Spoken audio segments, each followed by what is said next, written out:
This is Free Talk Live, 855-450-FREE. That's our toll-free number. That's free as in freedom, 855-450-3733. That's the number to call to get on the air, to talk to us, to let us know what's on your mind. Let us know what's important to you. Because, hey, we're going to bring in a couple topics. We're going to kick them around. Maybe you'll find them interesting. Maybe you won't. If you don't, maybe call you just us. hate topics. Maybe you're a topic phobe. You want to beat them up. Right. Get these damn topics out of my face. But we like to talk about stuff. And by we, I mean myself, Chris. And Ian. And nobody. And we are going to start things off by talking about everyone's favorite socialist country, Venezuela. Well, I don't know if it's anyone's favorite socialist country, but they are a shining example of what you can expect under socialist control.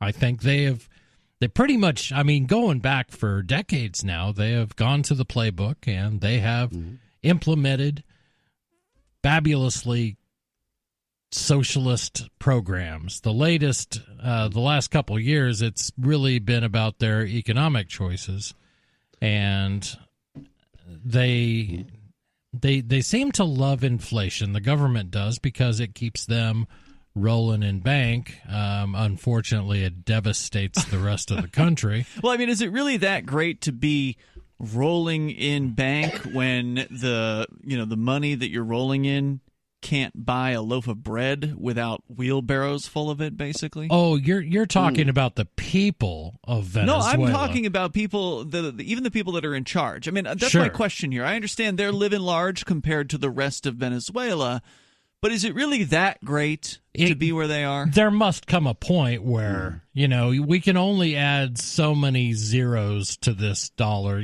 or this Maduro, or this, what is it? It's called the Bolivar. The Bolivar. So many times. But they should rename it to the Maduro. Why not? Right. They should. They should call it the Chavez. The Chavez. The Chav. Yeah. And, I guess the answer to that is, like, the richest woman in Venezuela is Hugo Chavez's daughter.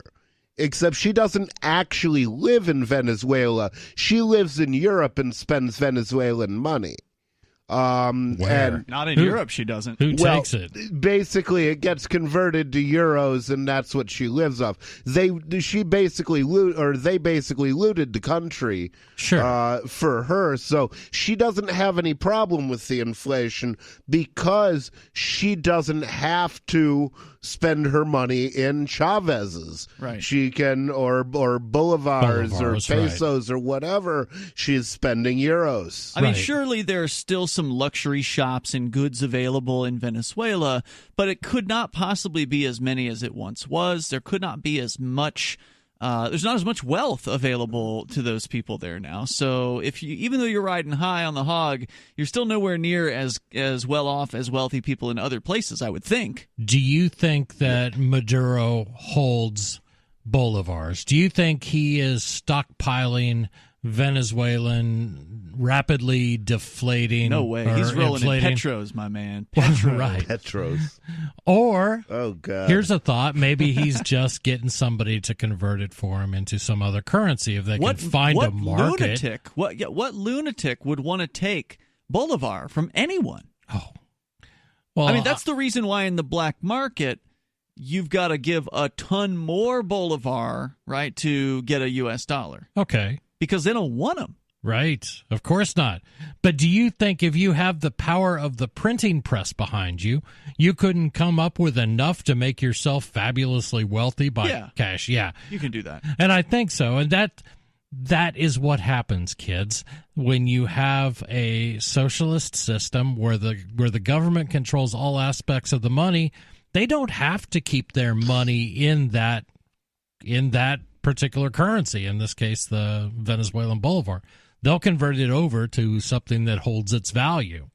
That should be your truest example of why this doesn't work. When the only people close to the government, close to the top of the government, can thrive, more to the point, can buy a loaf of bread, and everybody else is struggling. Just so you know, always love to check the black market rate of the bolivar whenever we do these conversations, because we talk about Venezuela every few weeks here on Free Talk Live. And it's been about a year and a half now. It was August of 2018 when they brought about this new bolivar, the sovereign bolivar, the Bolivar Soberano, replacing the Bolivar Fuerte, which had previously replaced the bolivars. They're on the third iteration in about 2 decades of this thing. And when they brought about the Bolivar Soberano, they knocked 5 zeros off of the Bolivar Fuerte. And when they did that at the website dollartoday.com, we checked when this was going down. We said, all right, well, let's mark this moment in time. What is the black market exchange rate? Because that's the real one. Yep. There's the BS one that the government comes up with. Of course. And then there's the real one, dollartoday.com. Back in August or late August of 2018, it was about 72 Bolivar Soberano to $1. Today, about 18 months later, it is 78,753 Bolivar Soberano to $1, up 1,000 times. Wow. And that means that's a lot of dollar. Right. Now, everyday items still have a cost. How is this website spelled? Is it spelled DOLOR today? Close. DOLAR, dollar. Oh, okay. So I was wondering because DOLOR is Spanish for pain. Yeah. So just to give you some idea of how bad it really is out there. It's bad. Yeah, so when this kind of thing happens, people tend to go to the government and go, "Oh my God, we're experiencing 1,000% inflation over a certain period of time. That means every time I go to the market, it takes more and more money, and I don't have any more money because wages aren't keeping up. So fix it, government." So Venezuela, Maduro is trying to fix it. So no, he's not. So yes, he is. He wants All to. he needs is a bullet in a brain pan.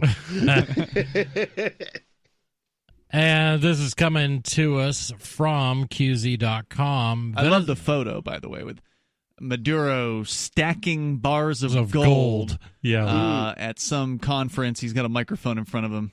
Nice. Wow. He actually got in trouble for eating empanadas on TV television. while everybody was starving. That was that's what this reminds me of here. Yeah. Venezuelan President Nicolas Maduro ordered the 11th minimum wage hike in 24 months yesterday, boosting the basic salary by 67%. Woo, we're rich! Yay! Which it comes to basically to 250,000 bolivars an hour. How about that? No, it's basic salary. Excuse me. 250,000 bolivars. So, hold on. Are you sure that's an hour or is that per month? The basic salary. So I'm guessing it's probably a month to 250,000 bolivars. So you work a year. I mean, you're $3 million a year. That's pretty cool. Except 250,000 bolivars equals $3.61 U.S. plus a $200,000 quote food bonus unquote as the country struggles to deal with hyperinflation. So there you go. I mean, you're even getting a bonus just for working minimum wage. Wow. So maybe they can throw some other great words. You can almost afford food. You could almost do that. Well, that will become less and less of a problem because there will be less and less living people in Venezuela. They will die. People will die. And that's what socialism brings. Now, it's not just bad, saying, oh, my dollar doesn't stretch as far as it used to. These people are going, we've got kids to feed, and we're likely going to lose a couple in the next month. I can't always even remember imagine. What Joe Stalin used to say. He'd say, kids, dark humor is like food. Not everybody gets it. This is Free Talk Live.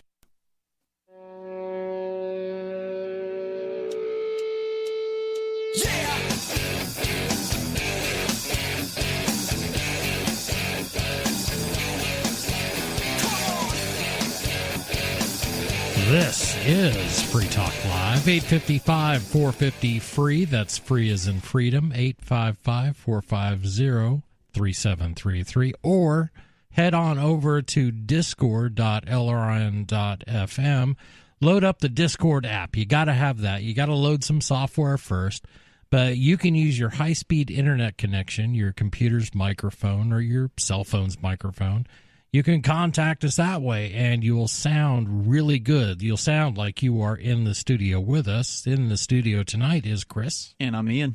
And I'm nobody. And we are talking about bad economic policies. And no, we're not talking about the United States. We could do a whole show on that. We're talking about Venezuela, which has inflated their currency so ridiculously over so many years. We just did a look at a known date, which was about 18 months ago compared to today, and it's been over 1,000% inflation. No, 1,000 times. 1,000 times. That doesn't figure out to be a percentage. It's 100,000%. Yeah. Yeah. Yeah. So for those of you in the United States, I mean, we've been seeing 2.5% to 3.5%. That's what inflation. The government says. That's what the government says, and they don't factor in everything that probably should be factored in. Well, I mean, who really uses petroleum products? Yeah, there's other things too, right? They don't include. Yeah, and housing. Right. Yeah, those are two things they don't include. Yeah, so the inflation statistics put out by the U.S. government are really crap. Yeah, well, they're bogus. They're not inclusive enough for them to publish a number, and I think their excuse really is well, there are regional variations. Of course, us in the Northeast, we broadcast from New Hampshire. Yeah, we have higher heating oil costs, for example, than somebody in Florida. So the government says, well, we'll just disregard that and consider everything else equal, and you can't do that. Inflation numbers, if you wanted to be real, you would do it at least regionally, statewide, or something like that, and not exclude anything. Well, and years ago in Venezuela, they stopped publishing the official numbers, right? Of what do they call it? M1, I think, or something like that. Be the base supply of money. M1, M2. There's a whole collection M3, of them. Yeah. M2 includes checking deposits. Yeah, so I think M1's cash, right? Or liquid M1 currency is or something. Cash and a couple other things, but it's the smallest. Yeah. Yes. So they stopped doing that, and that was years ago now. I think like probably 4 or 5 years ago, and that was right around the time when things really started to get bad, because it's been the last time we talked about this was a couple weeks ago. I believe the story we were reading at the time said they've had 21 or 22 straight quarters of economic decline in Venezuela. So it's been over 5 years of just constant economic doldrums and depression and just awful. Yeah, and in face of that, the Maduro government has just been slowly increasing. Well, 11 times in the past 24 months, they have hiked the minimum wage. Now, Venezuela has what is called what we refer to as a minimum wage.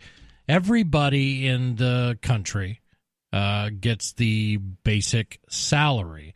The basic salary, which used to be 100,000 bolivars per twice a month, it is now raised to 250,000 bolivars twice a month. So now, is that like an MGI where you get that whether you work or not? I think so. And I haven't. I just briefly. I don't know about that. You or what the heck does Yang want to do? What does he want to give UBI. me? Universal Basic Income. Everybody gets. I think they refer to it as a worker. I just had a little bit of time to look into it, but they said it is paid twice a month.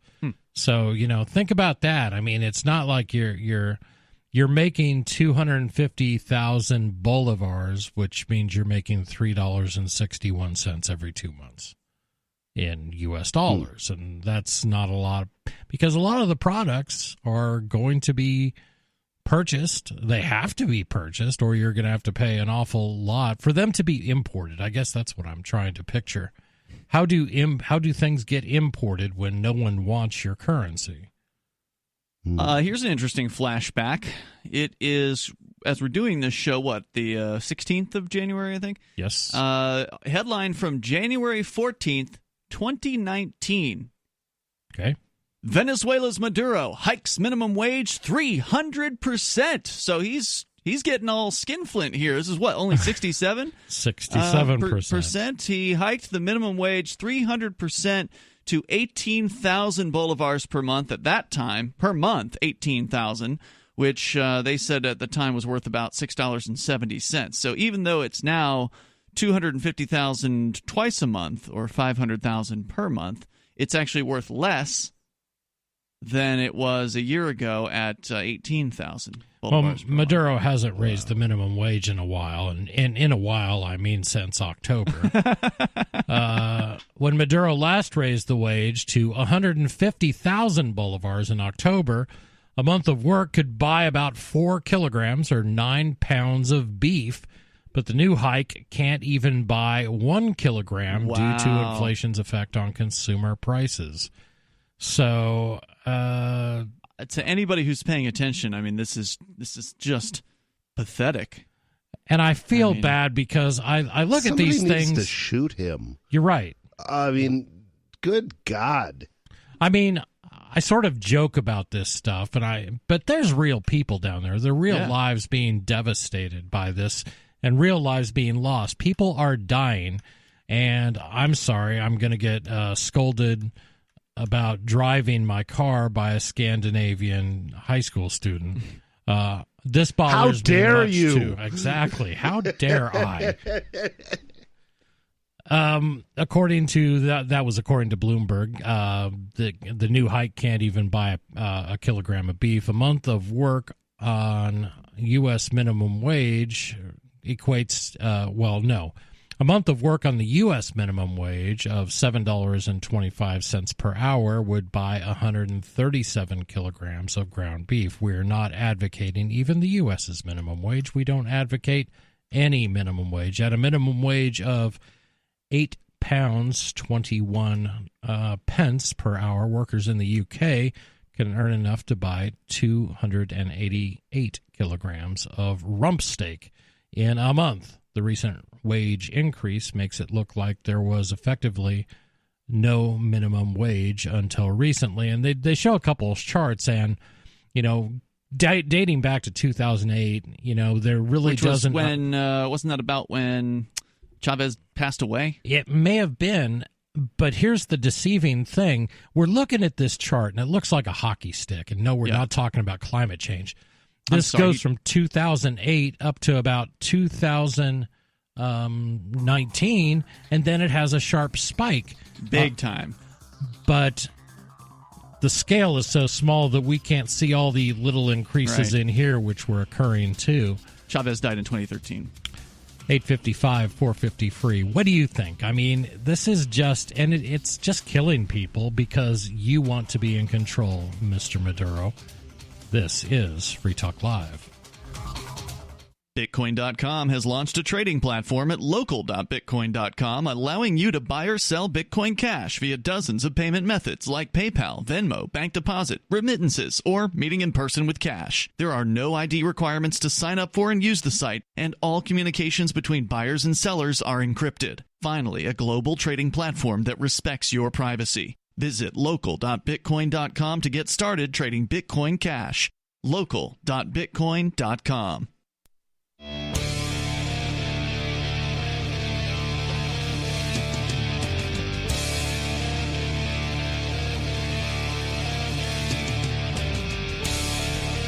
This is Free Talk Live, 855-450-FREE. That's our toll-free number, 855-450-3733.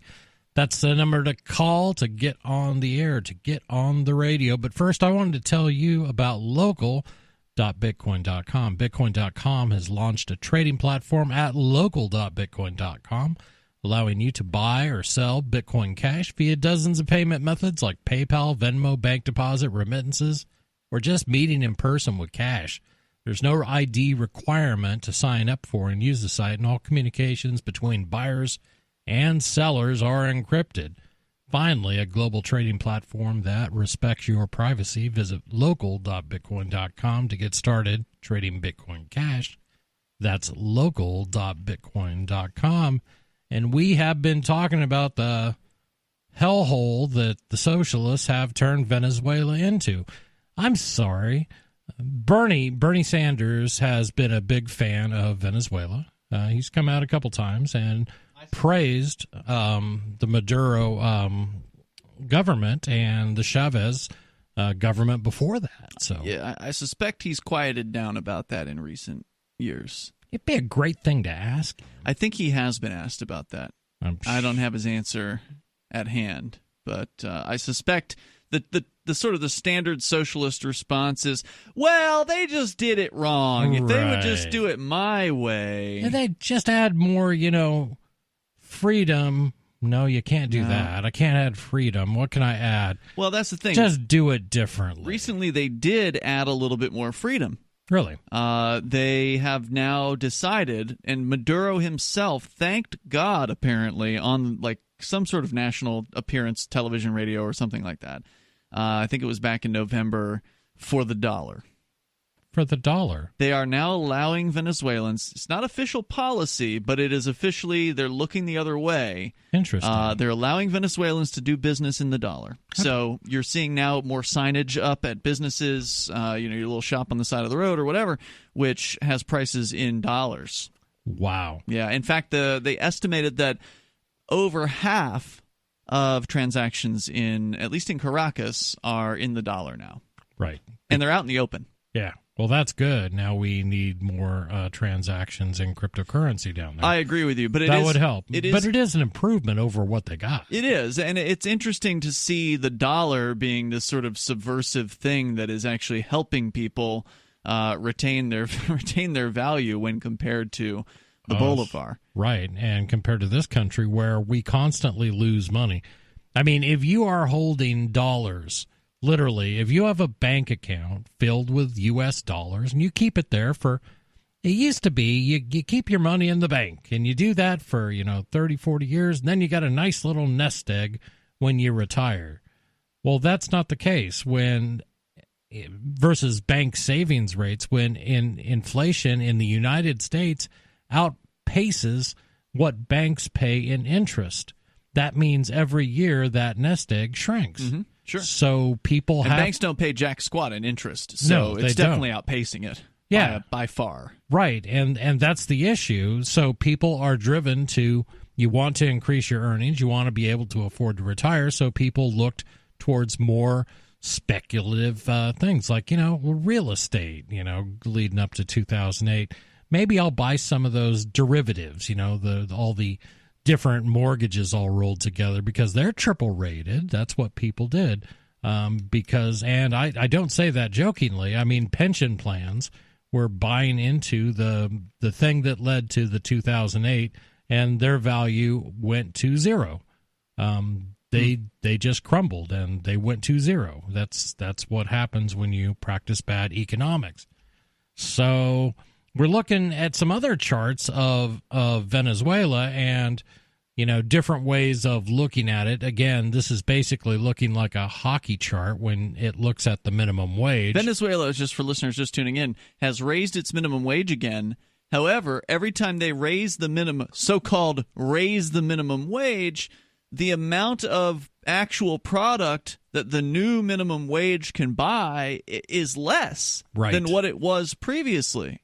So they're acting like they're helping people, and in reality, it's just posturing. That's all it is. I mean, that's all the minimum wage increases is anyway. Like when you look at the minimum wage increases here in the United States. In fact, I've got a story about how businesses in the U.S. are handling minimum wage increases by firing people and cutting hours. Sure. But it's always just essentially a pandering of the politicians to the people. It's a way for them to make it look like they care.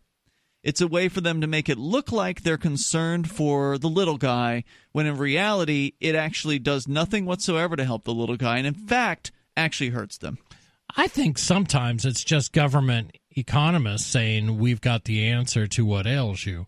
We'll help you fix this. The first thing you need to do, Maduro, is you got to jack up that minimum wage. So, and that will lead to more people being happy, and they will buy more things, and so on and so on.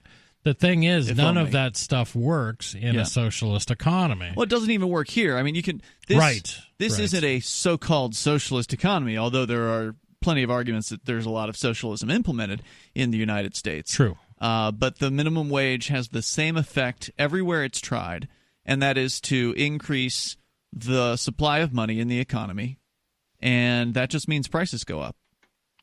Maduro has vowed to cut inflation down to single digit this year. Whoa, that's a big vow. You think he can keep that promise? A stiff challenge, given that prices are currently estimated to be rising at 9,900% by Bloomberg's index that tracks the price of a cup of coffee in Caracas. Venezuela is also suffering a humanitarian crisis, with its economy crippled by economic mismanagement and hefty sanctions placed by Maduro's dictatorial regime. Last year, Juan Guaido, the opposition speaker of the National Assembly, declared himself president and was promptly recognized by much of the international community, but his faltering coalition has so far failed to take power. Yeah, it's been like a year since he tried that. And it's unlikely, and it's sad that it's unlikely. What they need is he's just another socialist, though. He's not true. any better. He may be a little bit better, but not much. Right. Yeah. And I don't know what to tell people of Venezuela other than leave. And a lot of them have. You can try to weather it. Maybe if you're a farmer, where you can grow your own food and take care of your family, if they let you. If you're off the grid in Venezuela, maybe you stand a chance. But otherwise, this just means death for you and for your children. I hate to be blunt. Millions of people have left in the last few years. I think we saw 5 million estimated have left the country, and it's a country of about 30 million people, so roughly 1/6. Sixth of their population. Yeah, they've either gone to Colombia right next door or traveling to wherever they can get to. Leave or die. That's the message, and that's a really sad position to be in. I can't imagine having to make that choice. Though here in the U.S., I mean, while a lot of people will talk about the thriving economy and all these things we have going for us, we're not as bad as Venezuela. But we can look at our government. We can see similar steps being taken, like the minimum wage. I mean, this is one of those things that people are harping on. You got to get that up. I had a lady tell me, who could ever live on $7.25 an hour? Well, that's the question. Well, who could live on $7? We got to get that number up. What's the stupidity that anybody who has a job has to be able to live on the proceeds of that job? When I was 14, I worked for Cottage Inn Pizza passing out flyers, and I wanted to buy a bike. And I bought my bike, but I didn't make enough money to live on. Okay? And if I'd had to make enough money to live on in order to have a job, I wouldn't have had that job, and I wouldn't have gotten my bike. Rich people just need to accept that they're only going to be ever capable of anything more than a minimum wage job, and the government needs to pay everyone a higher minimum wage so they can all be happy at the bottom. The government doesn't pay a minimum wage. No, they don't. 855-450-FREE. This is Free Talk Live.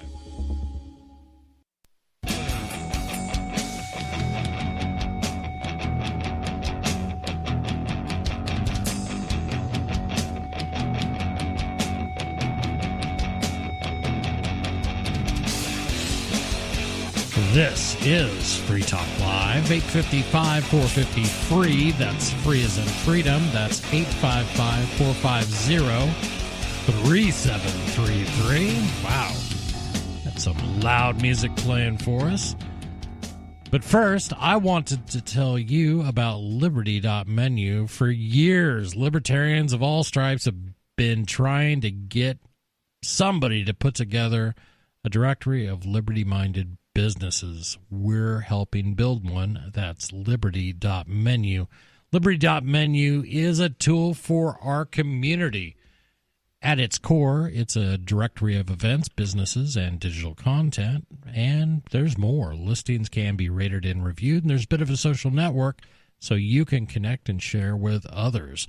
Use of liberty.menu is exclusively for individuals who reject the initiation of force and for those who agree to abide by the ethics of the non-aggression principle. Put your voluntarist ideas into action at liberty.menu and use code FTL to get a special badge. That's liberty.menu. In studio, it's Chris, Ian, and Rich. Nobody.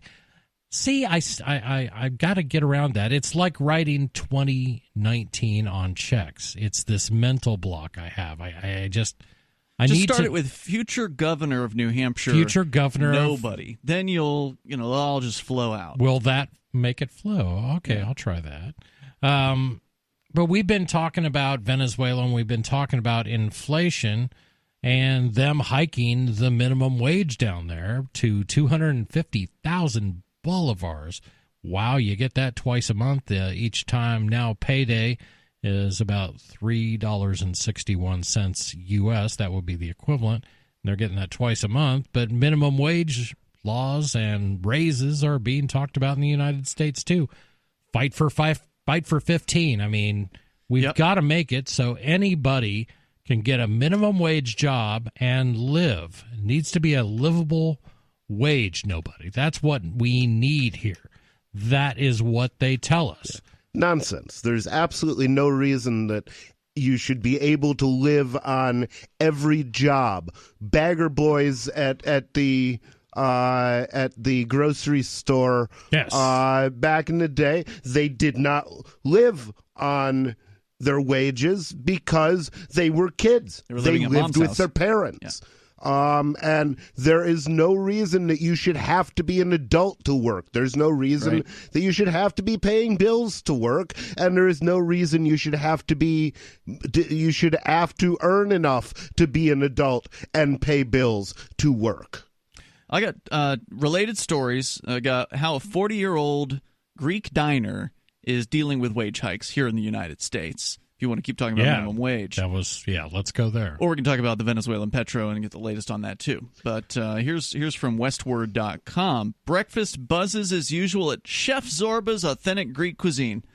Regular customers shout a hello as they come in the door. Servers refill coffees and pack up leftovers. The portions here are substantial. And owner Karen Lekanek chats with guests as they pay their tabs. Excuse me, where's this at? Darn good question. Chef Zorba's. This is Congress Park Restaurant. I think Zorba lived in Greece. Denver. It's Denver. Okay. Denver. Okay. Nice. Okay. Well, the place sounds good. I'm kind of hungry. It feels almost like a big family gathering. Some of the regulars have been coming in every day for years, and some of the employees count their tenure in decades rather than months or years. And that's a big deal when you're in huge. Food service. It's very high turnover, typically in food service. So. It's very rare that employees stay in one place for long. But the family recently got smaller. At dinner time, Chef Zorba's is now dark and empty because the owner, Lekanek, just made the difficult decision to shorten hours to breakfast and lunch only. Why? He sounds like he's got a thriving business. People love it. Employees stick around for decades. Why would he do that? Her name's Karen, but on January 1st, the Congress Park restaurant changed its hours from 7 a.m. to 2:30 p.m. daily, primarily because of the new minimum wage increases that Denver City Council and the mayor, Michael Hancock, signed into effect in November. She said, quote, "It wasn't an easy decision for us. We had to do layoffs, and we went from 35 to about 27 people because of it." Wow.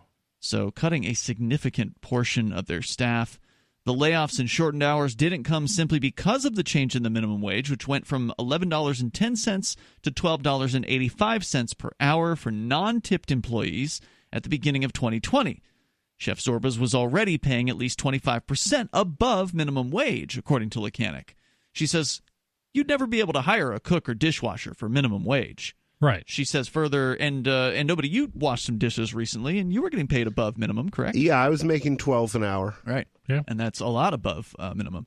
Wages, she says, have been driven up by low unemployment, and honestly, if you advertised a job paying minimum wage, you probably couldn't even get anyone to show up and fill out an application. That's how it is here in New Hampshire. You're not going to hire somebody at minimum wage. Nobody's going to bother. You're going to get paid $10 if you're working fast food in Keene, New Hampshire. Yeah, at least. Ann Arbor, Michigan, I saw they were advertising $11 an hour at McDonald's. Right. The real problem, the owner points out, is that there's a separate minimum wage for tipped employees, which must be no more than $3.03 less than the non-tipped rate, according to state law. So when the city of Denver signed its increases into law, it also increased the wages for the tipped employees, who are often the highest paid employees at any restaurant. Because if you know what you're doing as a server, you get a lot of good tips. So right? I spent a lot of years in the restaurant industry, and a lot of it was in the kitchen, but I also waited tables, and I also tended bar. And when I waited tables, I was accused of stealing, jokingly, from my boss at one place I worked. He said, because it's impossible that you are that good that you're walking out of here every night, even weeknights you work, with $100 in tips. This was how many years ago? This was in the 80s, and I said, I'm sorry, but they like me. So I was making $100 in tips a night, $100 a night in the 80s. Now and you weren't even that good looking. I'm not, and God, it's horrendous. And I did just want to point this out. I'm also male, which that's a giveaway. So you really must have been good at upselling and being friendly and chatting up the clients. Well, I knew that waiting tables or tip based is it's a very true capitalistic experience. You are paid immediately. You are rewarded on the job you do. Mm-hmm. But how much did I make an hour? How much was I making an hour then? $2.10. Right. Base pay, yeah. I made $2.10. The rest of it was tips. $100 an hour, I'll take it. So in this case, Lucanic, the owner, was forced to either give all her tipped employees a raise of $1.75 an hour, going from $8.08 to $9.83, or to let some of them go. After looking at the restaurant's dinner hour numbers, she decided that cutting dinner and the workers that were needed to staff it was a better alternative than eliminating other benefits, such as health insurance that she gives to her full-time employees, or, worse, closing the restaurant entirely. That is... It's so sad. Sorry to everybody that really enjoyed dinner at this great restaurant that's been around for 40 years. That's over. No, it is horrendous. And some people in Denver are going to be happy about this. Some employees who have no aspirations of bettering themselves, and they're just, minimum wage employees, or they were they were slightly higher than minimum wage, but the government just decreed that you get a raise, and they are going to support this, and they're going to talk about how great it is because, my lazy butt is now worth, X dollars an hour. And then they're going to get laid off, and then they're going to get laughed at. They're going to get their hours cut. Get their hours cut if they don't get laid off. Then they can blame the evil owner for firing them. It wasn't the government's fault. Yeah, they can blame whatever they want. Right. But that doesn't give them a job. There's no job in blaming things. Right. Well, I don't know. There are a lot of people running for. Well, you could be a women's studies professor, and any of the grievance studies fields, I guess, would be a degree in blaming people. Or you can just run for the Democratic candidacy for president. I mean. Right now, in these debates, the only one I'm really watching is Yang, because you're watching. You got your eye on the Yang. Oh God, he's the high bidder. I mean, he is offering me $1,000 a month forever, for doing nothing. I'm not seeing the. That's better than a minimum wage increase. It's better than minimum wage. I'm not expected to pay it back. I don't have to do anything for it. Yeah. It's just $1,000. Well, I mean, a minimum guaranteed income of $1 million annually would be a wonderful thing, actually, economically, because what it would do is make the dollar irrelevant. It would force the dollar to zero, which would force the national debt to zero. I got more on this coming up. This is Free Talk. Are you sick of hearing the same crap on libertarian podcasts?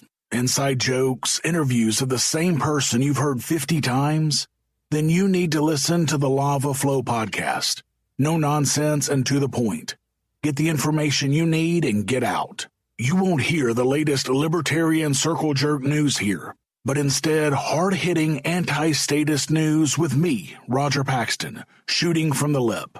LAVA stands for Libertarian, Anarcho-Capitalist, Voluntarist, and Agorist. And if you think you fit any of these categories, then this is the podcast for you.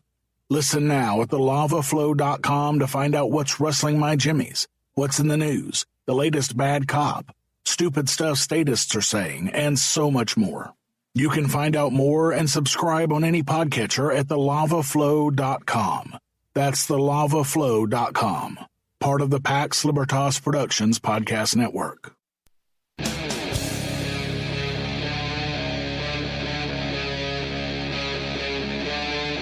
Free Talk Live.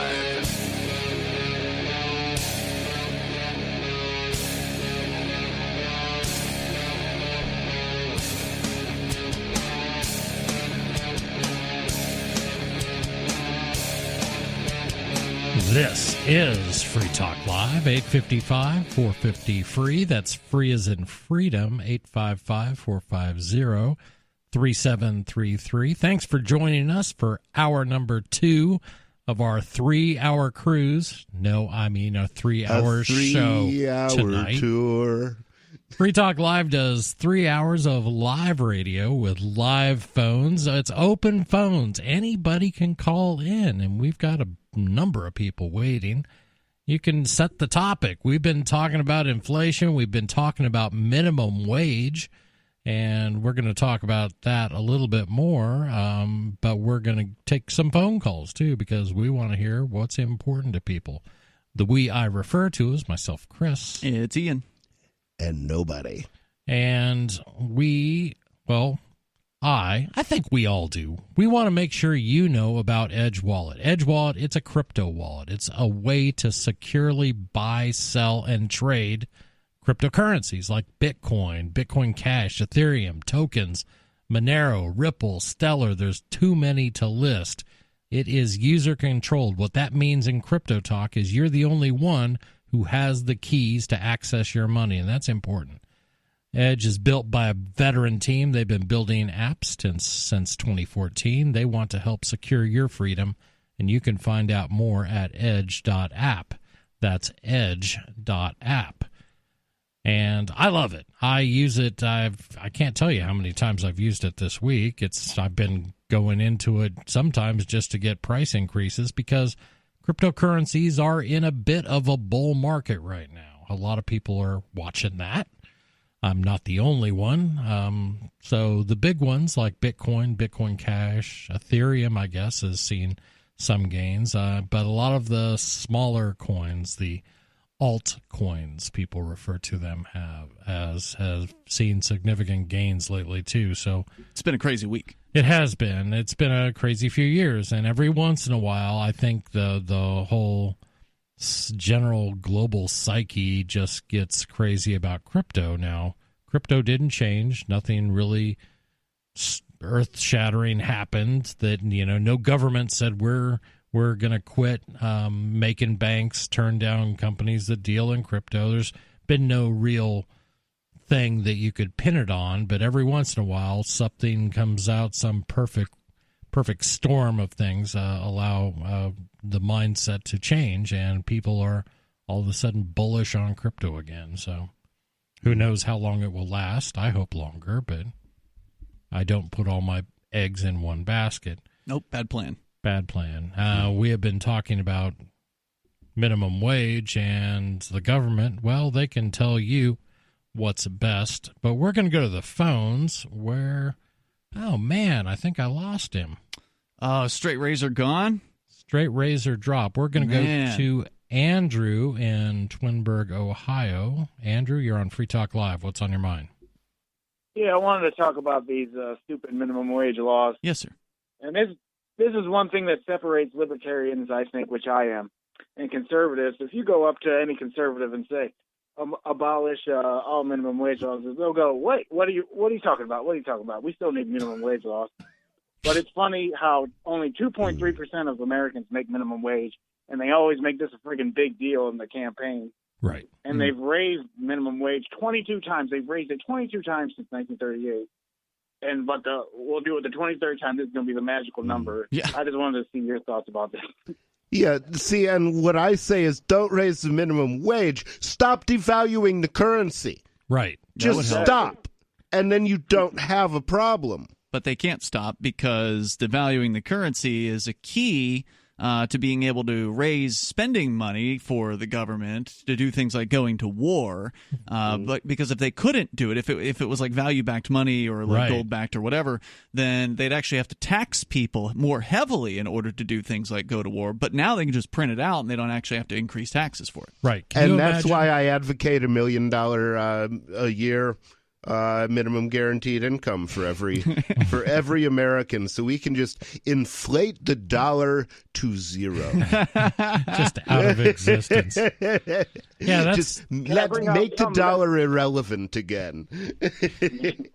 And people will say things. Well, what about 9/11? I mean, we had to get the bad guys and stuff like that. Well, okay. Let's say... Yeah, we had to have that corpse so we could dump it in the ocean. Right. So let's just say for the heck of it, we get attacked and we have this extremely expensive campaign to try to bring to terms. If the government would have known that they would have to go back to the taxpayers and say, I know this is going to be a big one to swallow, but we need another $1 trillion in taxation from each one of you. We want you to support us and keep that in mind as you try to reelect us.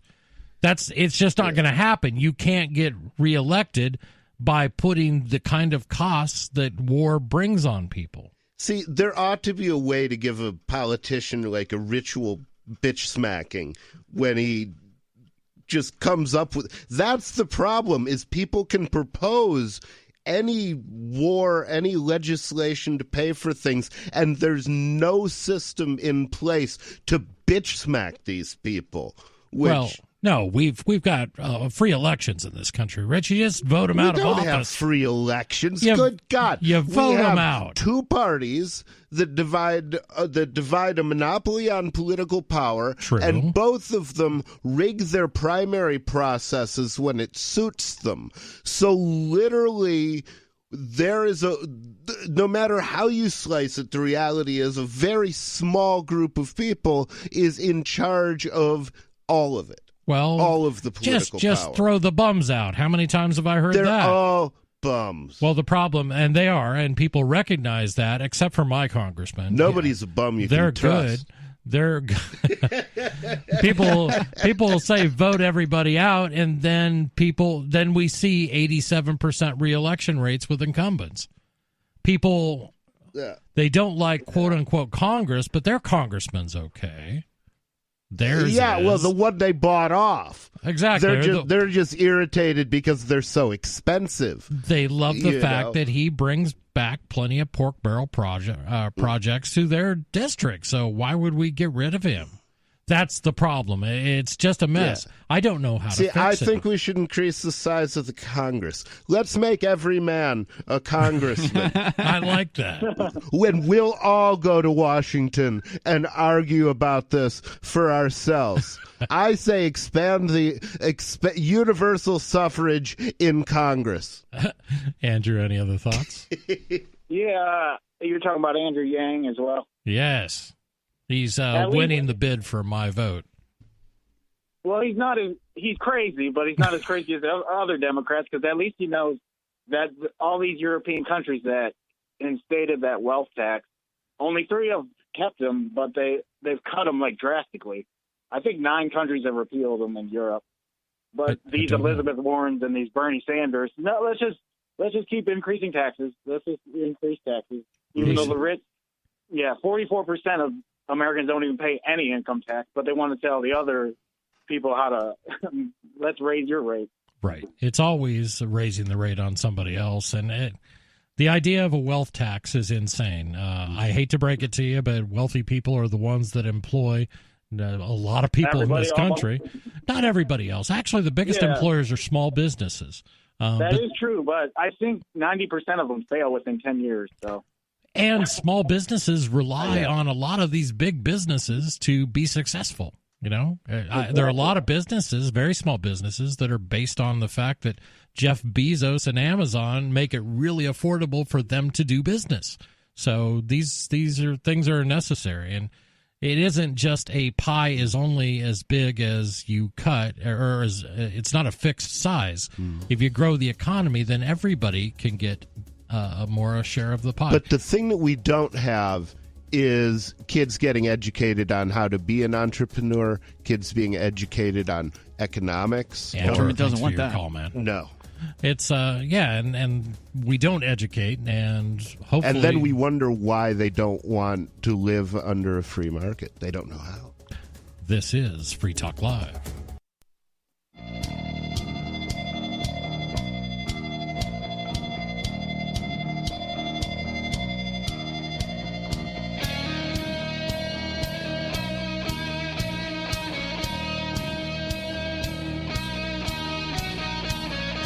This is Free Talk Live, 855 450 free. That's free as in freedom, 855 450 3733. That's our toll-free number. That's the number you call to get on the air. You can also use Discord. Discord is a very cool app. Just go to discord.lrn.fm. You'll learn all about it.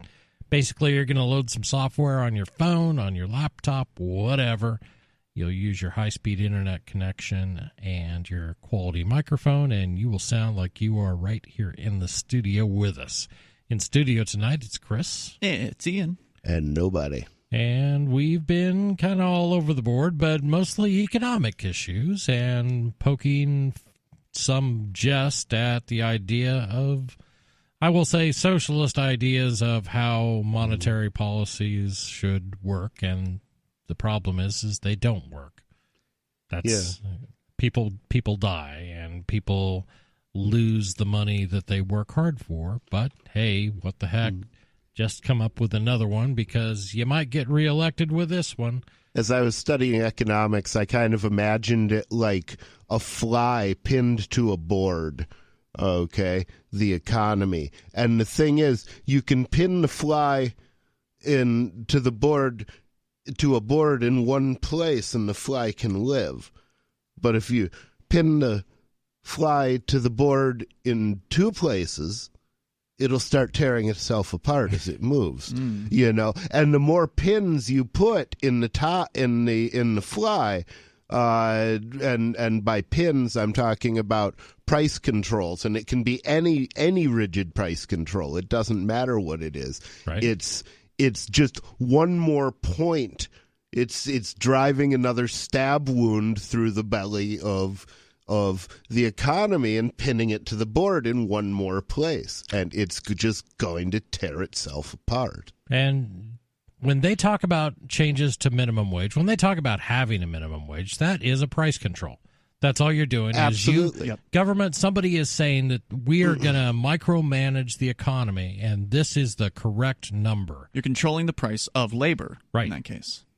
We're going to go to the phones. And the thing is, you can't make labor more valuable by decree. Right. It's as valuable as it is. Yeah. So if you when you pass a minimum wage, then basically you're saying that the dollar is worth less of that actual value of the labor. You know, so you're really devaluing the dollar against labor. Against labor, yes. Yep. We're going to go to the phones where we've got Jimmy in Missouri. Jimmy, you're on Free Talk Live. What's on your mind? Hey, can you hear me all right? I can. Sir. All right. Well, I kind of hit the jackpot. I got nobody. Woo-wee! Yeehaw. Yep. Hey, I was wondering about Edge Wallet. I know you guys ain't tech support or anything on it, but I tried to do a quick Google search and couldn't find anything satisfactory, really. But I was wondering about, if I had my Bitcoin on my phone, okay, and my phone was completely irrecoverable, yep, could I still recover my Bitcoin? Yeah, you can, not just with Edge Wallet, but with every decent Bitcoin and cryptocurrency wallet. Whenever you start a crypto wallet, whether it's Edge or another one, there's always going to be a backup process that you need to go through. So when you start Edge, for instance, it'll give you warnings that say, hey, you got to write down your information, or else if you lose your phone, you're going to be in trouble. Heed those warnings. Yeah, so when it warns you about those things, you really ought to do what it says. In the case of Edge Wallet, all you have to write down is your username and password, and then you're good to go. You just keep that in a place that's separate from your wallet. So some people will try to cut corners on this, and they'll say, oh, I'll just put it in my phone. No, right. no. I'll just screenshot it. Yeah, screenshot. No, bad security, very bad plan. But you got to write it down. If you got like a super secret place where you keep things, maybe you've got a fireproof safe. I mean, don't you have to...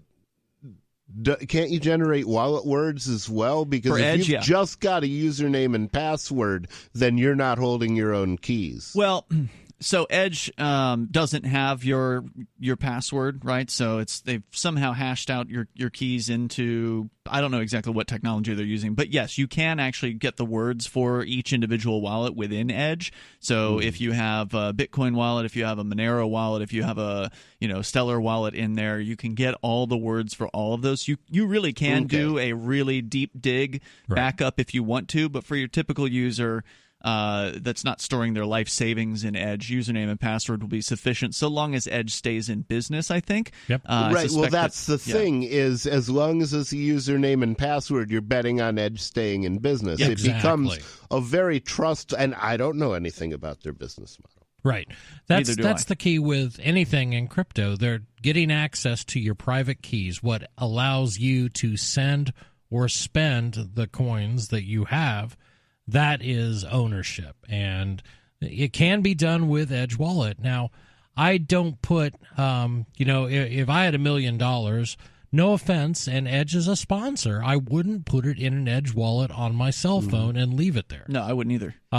There are other much more secure ways to store cryptocurrencies like Bitcoin. And there are different kinds of use cases for wallets that cause. I mean, there's a difference between your recreational wallet, and your deep freeze. Yes, and your investments, which you might be keeping some money on an exchange and moving it around from coin to coin as an investment, but so Jimmy, that's a different use case. My rule of thumb is I don't keep more money in Edge Wallet or any other wallet that's going to sit on my cell phone. Then I can't afford to lose. Then I can't keep. Then I keep in my leather wallet, which I carry around everywhere. Right. So there are times when I might have a couple $100 in cash, and I don't have a problem because I know I might lose it. And I also might lose access to a particular crypto wallet. I'm only going to lose a couple $100. Yeah. If you lose your leather wallet, it's going to be inconvenient. It's going to be frustrating. But it's not going to likely be the end of the world, right? Whereas if you put $1 million in any phone wallet, whether it be Edge or Exodus or any of the other ones. It's funny that you say that because I actually lost a wallet one time that had 2 ounces of silver in it. Damn it! Oh man, now that hurts. That really hurts. Yeah, I was on vacation too. Yeah, luckily I had enough cash in my pocket to get home. I'm glad to hear that. Hey, Jimmy, thanks for your call. And I'll tell you, I personally advise people to hold some precious metal as well as crypto. Indeed, Goldbacks. We're going to go back to the phones where we got Bern in Brooklyn. Bern, you're on Free Talk Live. What's on your mind? Hello. Hi, Bern. Hi. Hi, this is Bern. This is Bern from Brooklyn, and I want to talk about Trump and Iran. All right, let's do it. So, in a moment. What I really hate about Trump dropping this... Hold that thought. Oh, you hit the wrong button there, Chris. Dang it. Bad move. Bern, call back. That was my mistake. 855 450 free. Please tune in and enjoy Chris accidentally dumping phone calls left and right. It happens every week, but hey, we'll find out. Lime in the coconut. My Lyme disease is showing through. This is Free Talk Live. The next generation wallet is coming from Divvy. In just a few taps, you'll be able to send, earn, spend, and exchange digital money in seconds. Send money around the globe with only a swipe. Instantly exchange between Divvy, Bitcoin, and fiat right in the mobile app and withdraw directly to your bank account. Divvy already offers the first one-tap solution for earning passive income with crypto. Multi-tiered masternodes allow everyone to partake in the network. Visit DivvyProject.org. DivvyProject.org.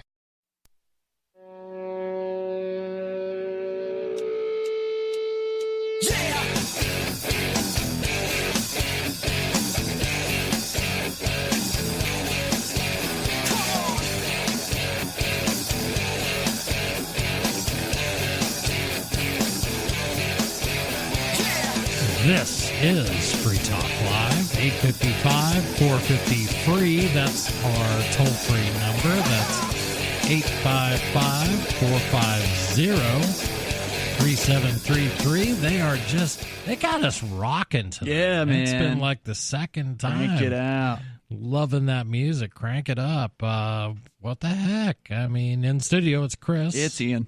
Nobody. And I wanted to tell you about Fork Fest. Fork Fest, it's coming up fast. People are getting excited. Join liberty-minded voluntarists, anarchists, and libertarians from June 29th to July 5th. Mark your calendar for Fork Fest 2020 at Rogers Campgrounds in the beautiful White Mountains of New Hampshire. Fork Fest happens this week, the week after Porcupine Freedom Festival, or Pork Fest. And Fork Fest, here's the difference. Fork Fest is decentralized. It means no one is in charge. That also means there's no ticket cost. So all you got to do is reserve your camping RV site, your motel room. Do that with Rogers Campgrounds from June 29th to July 5th. And you'll be able to join us and celebrate Independence Day with other liberty lovers. And you can do stuff. You can just go camping. That's fun too. But if you want to do an activity, you want to do what somebody else wants to share, that's fun. It's a blast. If you are planning an event for Fork Fest, be sure to let others know about it in advance. You can connect with other Fork Festers via the unofficial Telegram chat or the Fork Fest forums. Links to those are on the unofficial website, forkfest.party. I don't know if I like Fork Fester. Fork Fester, Uncle Fester. Yeah, it's a little bit Uncle Fester and a little bit festering wound. Right. Fester isn't a word we want. Yeah. This is not the word you're looking for. I can say there's nothing festering about Fork Fest. It's just I had a great time, and it's just neat to be able to see people that you may know of them. Some celebritarians though show up there. I mean, that's exciting.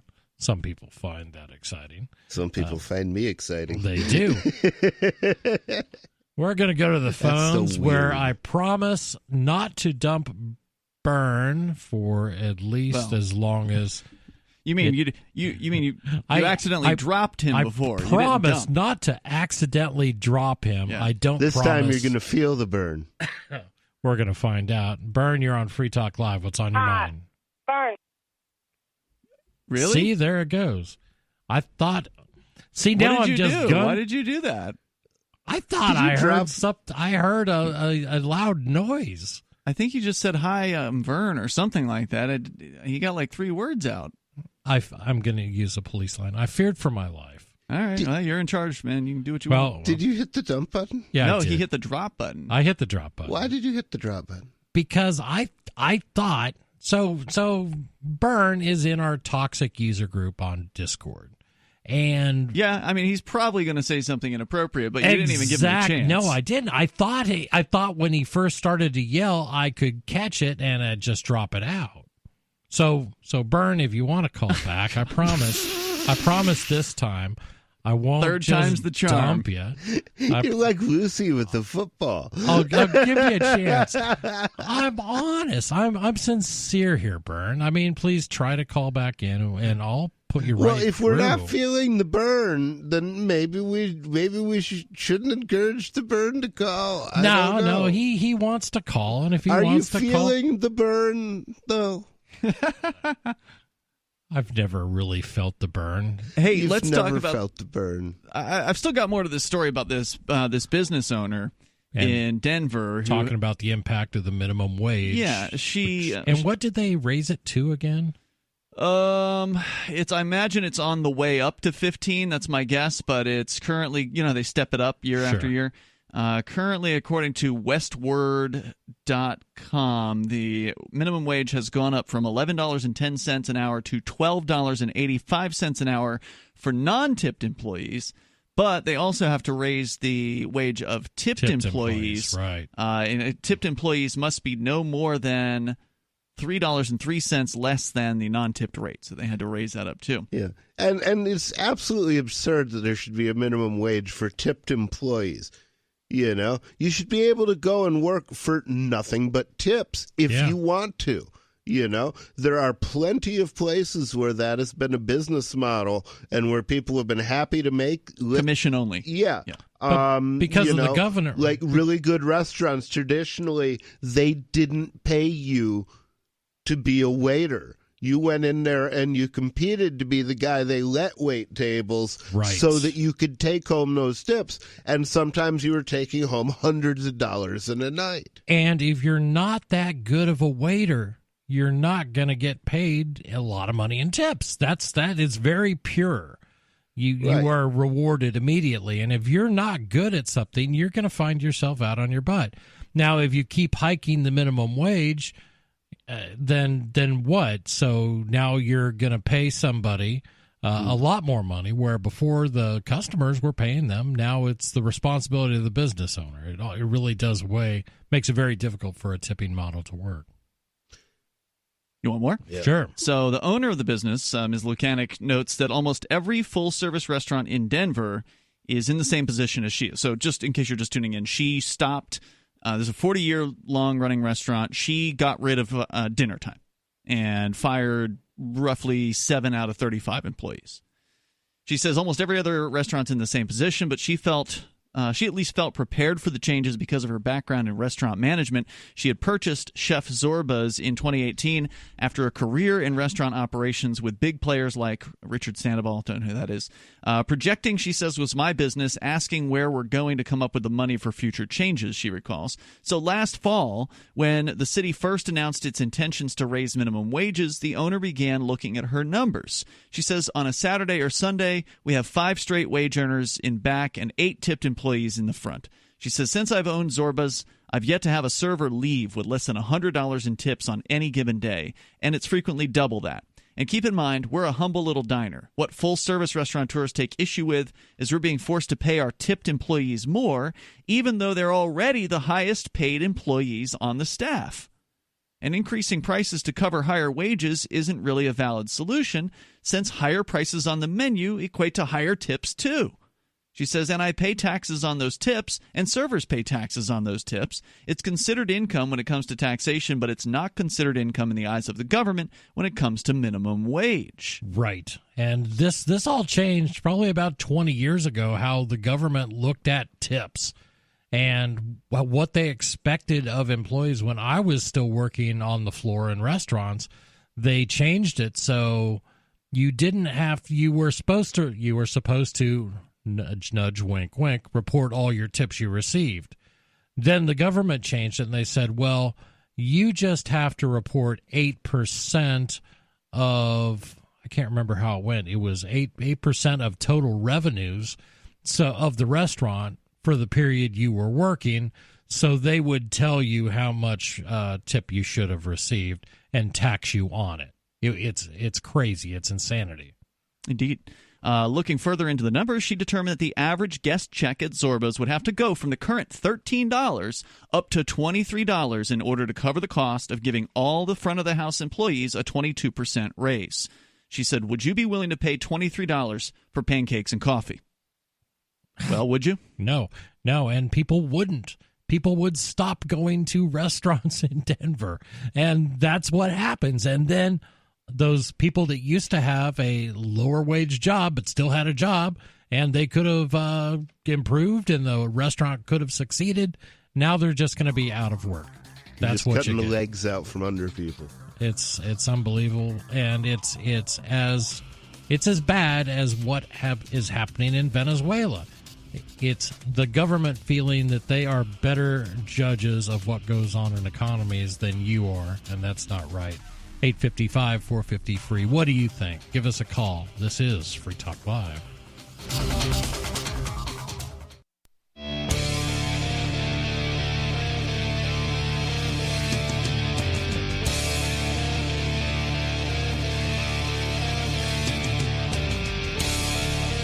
This is Free Talk Live, 855-450-FREE. That is our toll-free number, 855-450-3733. You can also check out Discord. Discord, a very cool app, and you will sound like you are in the studio with us. It really works great.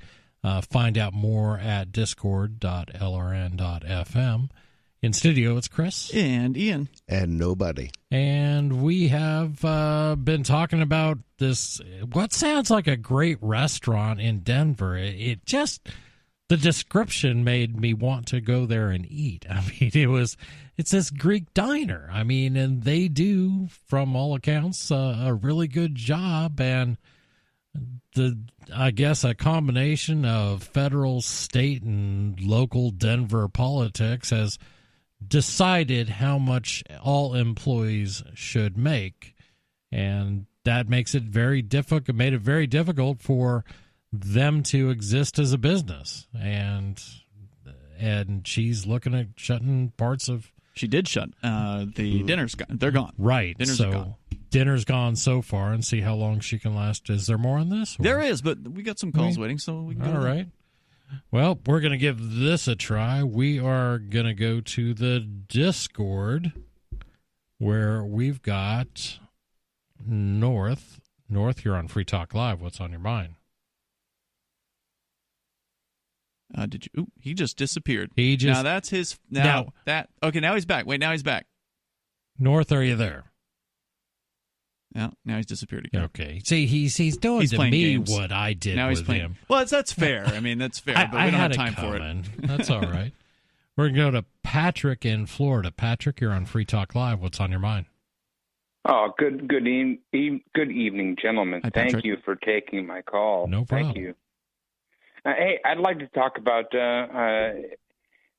immigration, if that's all right. Talk about whatever you like. It's Free Talk Live. Yeah, Free Talk Live, obviously. Hey, listen, it turns out that when you I don't know what kind of jobs you guys have. Well, actually, I do know what kind of jobs you guys have. You guys are on the radio. But I'm a blue-collar guy. Okay. You guys talk on the radio for a living. Well, it doesn't pay the bills. I have to have another full-time job or two. Do you? Sure. I imagine. Yes. Hey, but what I'm trying to point out is that most of these people that are for these open borders immigration policies, okay, they're not competing with immigrants. I happen to have to compete with immigrants. I'm a pool guy.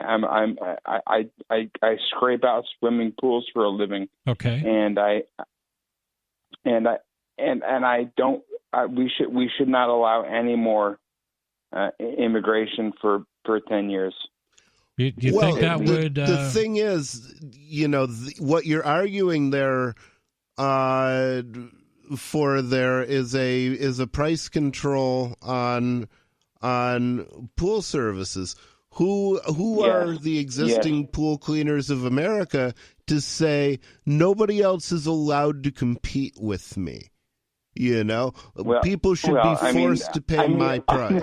I mean, the other Americans are allowed to compete with me, but we shouldn't let a bunch of other people from countries that have much lower standards of living to come and compete with me. Well, they're living in the United States now. Now they experience the higher standard of living. Now, if they don't charge as much, then they're probably not going to be able to afford the same things that you may be able to afford. But they're trying to get a small business off the ground. But you understand that's hold on. hold on, fella. That's you understand that's gonna drive down my standard of living. Yes. Well, I mean, that's something that happens in a free market. For example, if I'm in the process of opening up a convenience store. Not necessarily, though, because whatever they're taking in, they're also probably spending, and so it's just one more turnover. Say that again. Say that again. You have to excuse me. I'd like to hear that from the top.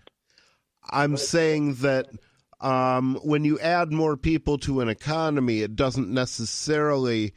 It's not like there's a fixed amount of work to be done in an economy. So when you add people, you do add them as producers, and they compete with other producers. Right. But you also add them as consumers.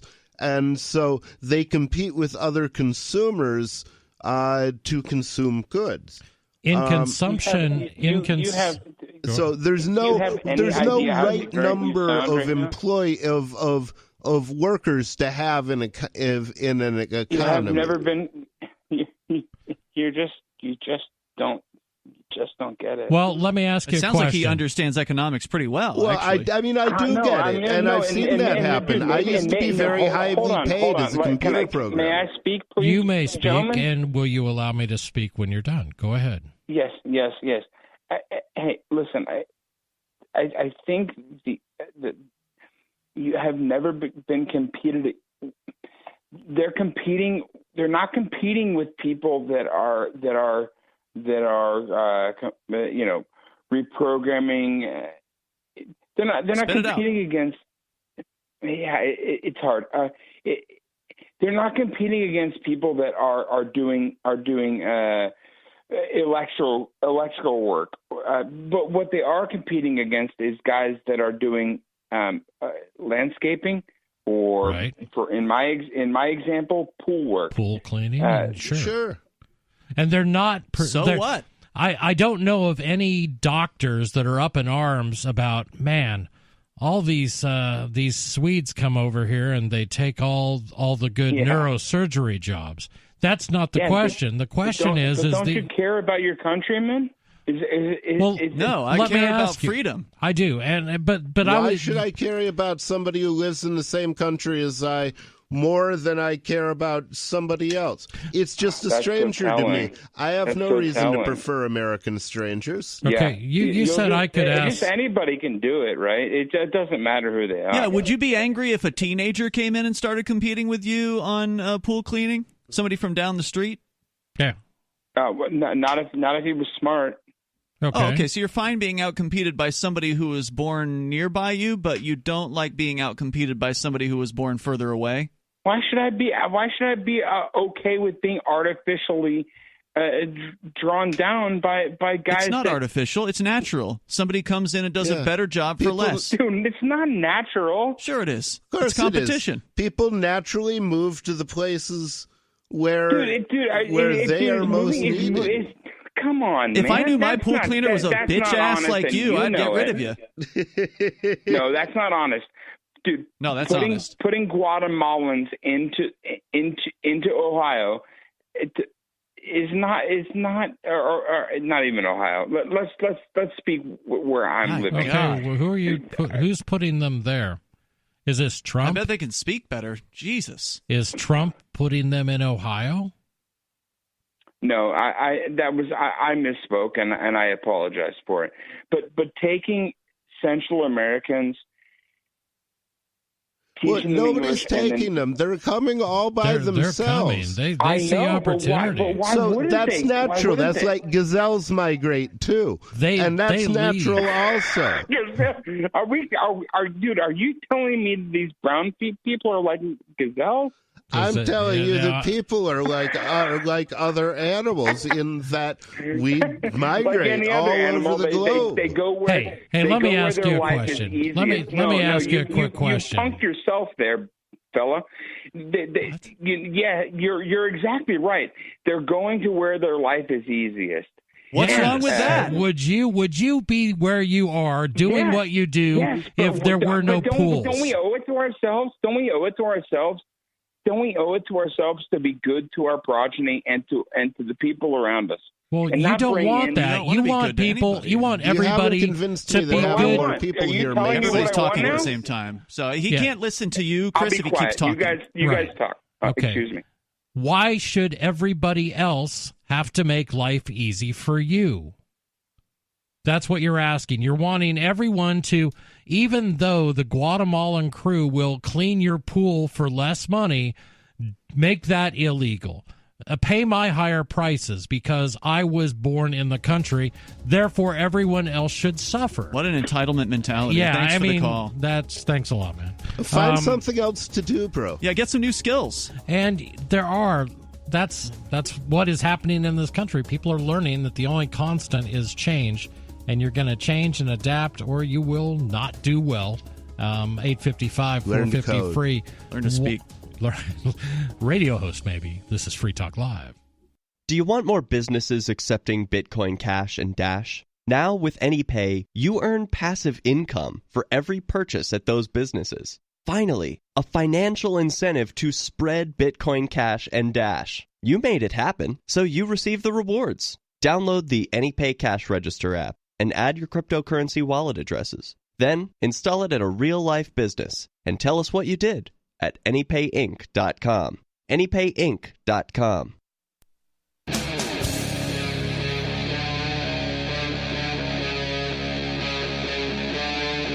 Free Talk Live.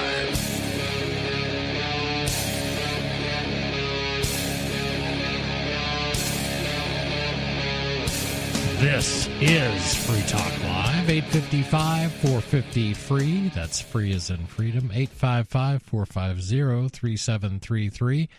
Thank you for joining us in hour number 3. We do 3 hours of live, real, open phones radio every night of the year.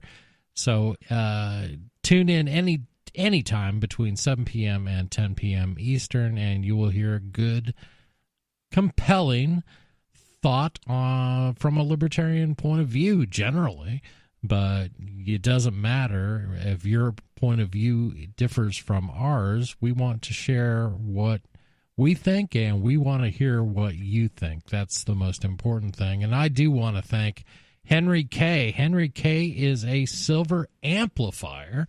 That means he has pledged $5 a month, and that's a good thing, to the show. So we can go out and get on more radio stations. Now, us just getting on more radio stations, that doesn't put money in our pocket. What it does do is allows the ideas that we're talking about and the conversations we have with people like you to get in more people's ears, and that's well worth it. We think it's a good way to spread the message and the ideas of liberty. And we thank you, Henry K. I appreciate it. In studio, it's Chris. Yeah, it's Ian. And nobody. And we were just, we were kind of talking offline a little bit about what's going on in Virginia, and it's been crazy. A lot of people are coming down on Virginia for making a lot of moves to take away people's right to defend themselves. People will always say, well, it's all about the Second Amendment. You know what the Second Amendment does? What rights the Second Amendment grants? It doesn't grant anything. You have a right just by being human to defend yourself. No law was ever written that said you are now granted the right to possess a firearm. You can now carry a knife. If someone attacks you, you have the right granted by us, the government, to do something about it. It's not anything to do with government. It's part of the human condition. You possess this. No one has to tell you you have a right to defend yourself against someone who may do you harm. It's as simple as that. Government doesn't have any rights to grant. That's not what governments do. What the Second Amendment is about is trying to put a restriction on government. It's not taking something or not giving you anything. it's taken away from the government the ability to deny you your natural rights. That's We're not what it's coming all to about. take away your government. We just want to have some common sense government control. I like that. So, Ian, you dug up some okay, stuff it's not on... true. We are coming to take Yeah, away your government. And you know what we're going to do then? And then we're going to leave you alone after we control it. Yeah, but people can have as much government as they want. I mean, if they want to hire somebody to tell them what to do, by all means. Hire Mr. Spanks-a-Lot to tell you what to do. Who is that? Mr. Spanks-a-Lot. She's the arbitrary dominatrix that you could potentially hire to tell you what to do. Oh, you said mistress. Okay, I thought you said Mr. Spanks-a-Lot. Yeah, I thought it was Mr. Spanks-a-Lot. Okay. That's a whole different story. If you say Mr. Spanks-a-Lot, it makes me think of one thing. If you say Mistress Spanks-a-Lot, it makes me think another. It's interesting. Well, It's just a different suffix. strokes for different folks. But the point is, you can hire anybody you want to tell you what to do. By the way, we have to announce something tonight. The Discord is broken. The sound cards are not working, so we have to apologize to Byrne, who is having the toughest time calling into the show. Now, we think Byrne is... Feel the burn. We suspect Byrne's going to try to crank the show, but Chris, you hung up on him inadvertently twice. Inadvertently twice. He then calls on the Discord line. So he called on the phone lines twice. He then calls on the Discord lines. We joined the lines, but you didn't screen him beforehand, I don't think. I think you just took him on the air. You did screen him? No, I didn't screen him. Right. We got disconnected over and over thanks to somebody. Right, me. but you just took him on the air, and then he dropped out of the line. But I was watching, and I didn't see, like on Discord, when you're communicating with somebody, there's these little green outlines around your user. It would show up indicating that I was speaking. Right, and that you wasn't weren't seeing showing. That wasn't showing. So I thought, oh, wow, something may be wrong. And so we did some testing during the news break. And, yeah, the sound cards are all of a sudden broken on this computer. And so we cannot. So I see Wesley is in our top chat room there. We can't take Discord calls tonight. So if you want to call in, you have to call the toll-free lines at 855-450-FREE. That's the only way to get in. We have to go old school tonight. And we are going to go old school. We're going to go to the phones where we've got Tim in New Hampshire. Tim, you're on Free Talk Live. What's on your mind? Hello. Jim, in the manner in which you speak to Patrick proves that neither of you are ministers of peace, love, or liberty. Oh, this is not Tim. Hold on for a moment. This is James from Arizona. Yes. Yeah, and I long remember time no code. talk. You Okay. remember your honor code, Chris? Yes. Anybody can call What and talk about honor anything they code? want. I did not sign anything called an honor code. Were you in the Take it to military? heart. You My know what the headphones are military off. honor code is. I'm out for this. And you should take it to heart whether you're in or out of the military and whether or not you agree with the military or not about anything. No. I'm Or the still government. You asking should what take the that to honor heart. code was. Can you repeat the honor code for me? Anyway, Patrick's call is illuminating how, the poor guy doesn't care about price and quantity or supply versus demand. He doesn't get any of that stuff. But he is onto something as to why people are tribal, and they do like people that they grew up with. Okay. And they don't like people coming from thousands of miles away to score their jobs because they undercut them as far as labor goes. I can sympathize with that guy, even though I know exactly where you're coming from because I have an education. But I should also like to say about something else. And I'm curious that Rich Paul didn't point out that I'm glad you agree that we were attacked on 9/11, that it wasn't an inside job, or that the government let it happen. You don't share any of those lunatic, despicable conspiracy theories like fittingly nobody actually believes and isn't doing anything about it if the government and people committed mass murder from our country and not from the Middle East. Well, Osama bin Laden fanatics that believe the Quran and the Hadith are based on a true story that commands true believers to murder people that don't agree with them. I'm glad you don't agree.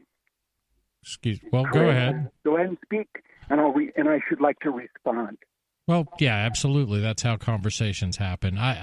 9/11, to me, and it's just my opinion, it happened.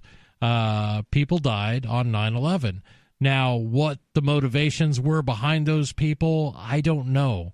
I know it was a sad day for a lot of families. I get that. It was a sad day for our country. But I don't know everything that happened. Okay, can I respond to that? Sure. Since you really didn't say anything, you didn't disagree with me at all, but I already illuminated. It says, why Osama bin Laden fanatics flew planes into the Pentagon, of which what I told the call screener is why I left the Libertarian Party was because of people like Mark Edge, who literally screamed over me in the public airwaves about how the people in the Pentagon deserved it. Leave aside, there was an innocent man drone with hundreds of people on Flight 77 that were murdered, women and children, and the people in the Pentagon didn't deserve to be murdered, nor did any of the people in the two towers. Again, Osama bin Laden fanatics who take certain passages in the Quran and Hadith deadly serious, as young Muslim men that aren't peaceful at all have been doing for literally a millennia. Oh. That is why the Middle East is the most effed up part on planet Earth, because there are millions of people that take the stupid, sick stuff that Muhammad and his messengers said deadly serious. And it has nothing to do with American foreign policy or American foreign troops. I am actually going to put your call. I got to go to a break, but I got to put your call on hold, James. We're going to continue this conversation. 855-450-FREE. It's like a voice from the past. Well, he's not insulting or being completely awful, so he's actually talking about points that he actually believes, and so that's kind of... Sure, and we can debate welcome. that, and I'm welcome to those calls. This is Free Talk Live.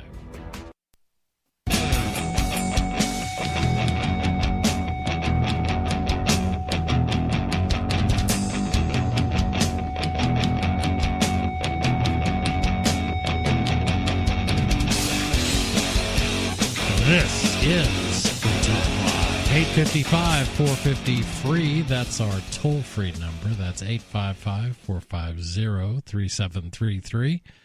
I just wanted to make sure I could make sure the board op heard me when I came back. This is Chris in studio. It's also Ian, and taking a break, we have nobody still in the studio, but because of the current caller, he has opted out of hosting the show at this time. I understand, and this is the only caller that has actually engendered that response in Free Talk Live hosts. It has never happened prior to this caller, and has never happened since this particular caller, Mark. I believe Mark was the first to do it. Daryl also did it, and now nobody is also. Well, and honestly, this is the first time I've taken a call from James in Arizona in 2 years. Maybe? Really? Yeah, I haven't. Oh, wow! I haven't taken a call from him. I know he's tried to call in, but for James to talk to us, he had to be deceitful. He had to call him and say he was Tim from New Hampshire. So would you have not taken his call if it had said James in Arizona? I would have. What I've always done, my policy has been, well, I know what James is going to talk about, so I'm going to take any other caller first. And if I have time left, I don't, because... In this case, he was the only caller, I believe, on the line at that time. Yeah. But in any case, we ended up talking to James, and James is being pretty reasonable right now. Now, you like to point out, and you did point out, where you disagree with people that deny what you believe are facts. So you believe... They are facts. Well, hold on. Give me a chance. Give me a chance to 3,000 people on 9/11. Okay, so did that sum up what I've already said? Good enough, so that you don't have to. You have said that as a fact. But I want to take a chance. I want to get a word in here. May I respond? Please. You don't like when being deceitful. Okay, Speaking of being deceitful, can I respond to that? You were deceitful. I'm sorry. Are you Timmy in New Hampshire? If you are not Timmy in New Hampshire, then you were defeated. No. You said no. I just want to ask you a question. You don't like people who are deniers in your mind, and I understand that, and I don't like it either. I hate them. Okay. Do you agree or disagree that there is blowback that occurs against governments by other people in the country? I absolutely, positively do not deny that some people murder their fellow human beings, and you call it blowback. But you wouldn't call it blowback if somebody you knew or loved were murdered by those people. You use it because that's a political philosophy of yours. No. It's a fact. From my point of view, blowback absolutely occurs. And you deny that Charles Johnson myself. Okay, I know all about it. I reject I don't know who that is. Out of hand. Okay. Okay, but let me say, ladies and gentlemen in the audience, I did fib. I told him I was Tim. You know why? Can I call you Timmy? The very first time I called in to talk to, Daryl W. Perry, I was banned forever by him for something I don't believe. Not to mention I was banned not once but twice by a so-called minister for me wanting to respond to an outright lie about me having 3 Deweys. I was banned for great lengths of time because of that, when those things aren't even true. So let's clear these things up. You're still here now. You've been unbanned, and usually you get banned because you do things that are really unacceptable. I got banned based on a lie that you're not sorry for having ever spoken. You're not a minister. You didn't get banned over your DUIs. You're a liar. You're a lying sack. But may I respond to the stuff about 9/11? You got banned for threatening people. Tens of thousands of and troops being boring. in South Korea, tens of thousands of troops in Germany, thousands in Japan. Yep. They've never been victims of blowback. You know why? Because those countries aren't overpopulated by a bunch of young men that take psychotically sadistic, hateful passages in the Quran. And hold on, are they bombing Japan? Are they bombing Korea? Are we attacking these countries? None of those countries are. Our troops are under no threat from the locals at all. But when they're in the Middle East, they are, because the same people that hate Americans also hate Jews for existing, because they don't take their Hadith and their Quran deadly serious like they do. There are hundreds of millions of people, Chris, in the Middle East that think 9/11 was a really cool day. They do. And we're glad that infidels were mass murdered. I get it. A lot of people, and I understand that point of view. But what you have always asserted with me is that none of what we have done in response has caused blowback. You've repeated this repeatedly. Respond James, to why there is no blowback in Germany, Japan, or South Korea, or you're a liar. The United States has never. And that's why Rich Paul isn't responding to me, because he knows he's a coward and a liar. Thanks for your call. He asks you to respond and then keeps talking. Right, he talks right over me. All I wanted to say was, when did the United States attack South Korea? This was the core of his. Those people are fine with it. Well, when did the United States ever attack the South Koreans? We're going to stay on the phones where we've got Wesley calling in from New Hampshire. I believe this is Wesley and not really James from Arizona being deceitful. Wesley, you're on Free Talk Live. What's on your mind?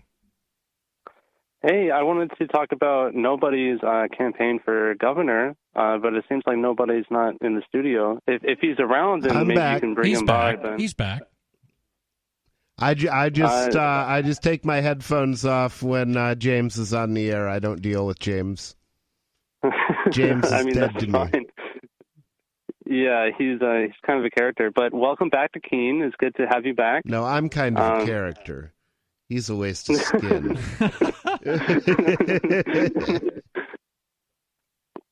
So are you still running for governor of New Hampshire? I am still running for governor because nobody should govern you but you.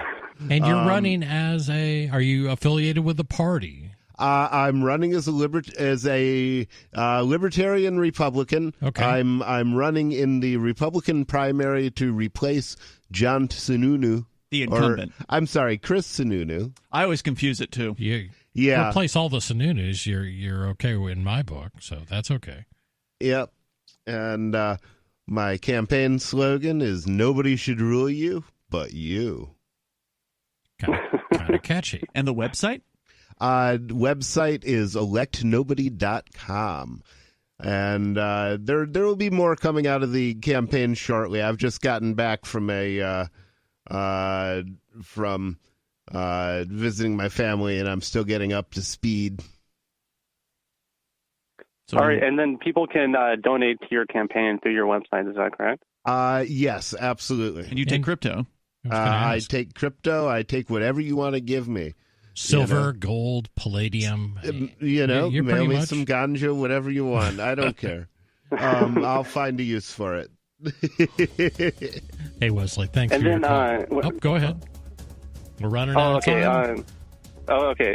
Before I go, I want to give a shout out to the LRN Discord. Those people in there are very cool. There's some trolls, but most of the people are very, very cool. Well, that's very kind. And you can join the LRN Discord at discord.lrn.fm. Thanks, Wesley. Thanks for your call. Peace, Wesley. This is Free Talk Live.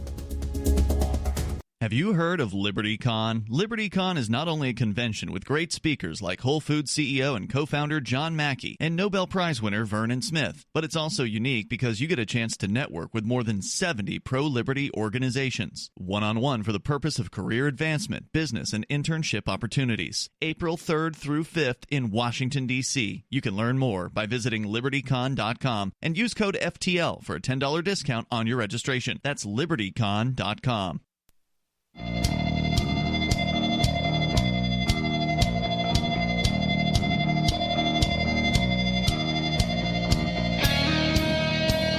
This is Free Talk Live, 855-450-FREE. That's our toll-free number. That's 855-450-3733. I wanted to tell you about LibertyCon. LibertyCon is a unique LibertyCon convention, April 3rd to the 5th in Washington, D.C., for people who want to get together and network. You can talk about career advancement, business, internship opportunities, all kinds of things going on. There's going to be over 70 pro-liberty organizations there.